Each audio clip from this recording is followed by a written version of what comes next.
Well, hello mga Bebshi! For today's mini vlog mga Bebshi, ay nautusan nga kami ngayong linisin itong sofa. Matagal na din kasi since nalinisan ito, medyo madumi na nga, kaya kailangan na talaga itong labhan, ganun. Babasahin namin ito mga Bebshi para talaga matanggal yung mga dumi. Gumamit nga ako dito ng laundry soap para na nga din ay mabango. Since matirik naman ang araw ngayon at ang init-init, kaya perfect din naman na ngayon kami maglaba para na nga din ay madali itong matuyo. Actually mga Bebshi, meron talagang panglinis nito. Kaso hindi kami nakabili kasi nga wala ding available dito sa lugar namin. At dahil nga hindi naman makatulog itong si Bibi ni kapag hindi niya ako katabi, kaya iniwan ko muna si Habi doon. Siya na nga din nagpatuloy doon sa paglinis ng sofa at ako nga dito ay nagpatulog kay Bibi Nick. At nang nakatulog na nga si Bibi Nick mga Bebshi, iniwan ko nga muna para na nga din ay magluto ng snack namin. Para sa snack nga namin ngayon ay magluluto ako ng spaghetti.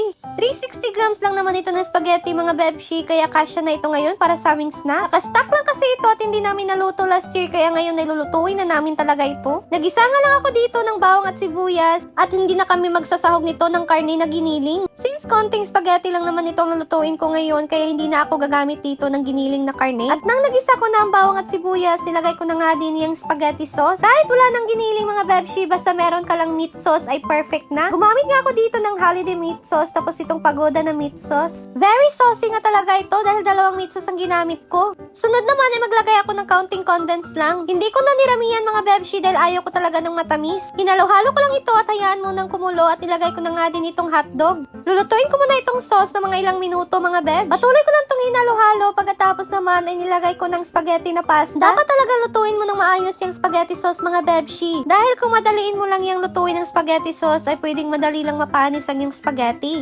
Hinalo-halo ko nga lang yan mga Bebshi para naman ay makoat ng sauce yung pasta. Deserve talaga namin ng merienda ngayon dahil naglinis kami ng sopa. Charot. Continue nga ako dyan sa paghalo mga Bebshi at lutuin ko pa yan ng mga ilang minuto pa. Pagkatapos nga ng mga ilang minuto at naluto na nga itong spaghetti, kaya hinango ko na nga din. Very saucy nga ngayon ng spaghetti namin dahil nga naman ang liit lang ng pasta pero ang rami ng sauce. Minsan lang din naman nakakain ng spaghetti pag meron lang namang okasyon. Himala nga ngayon nakapagluto kami para sa aming merienda at nag-crave talaga ako nito ngayon, partner ko ng sliced bread. Kayo din ba mga Bebshi? Mahilig din ba kayong i-partner ito sa sliced bread? Pagka meron talagang birthday ay hindi mawawala itong sliced bread at spaghetti.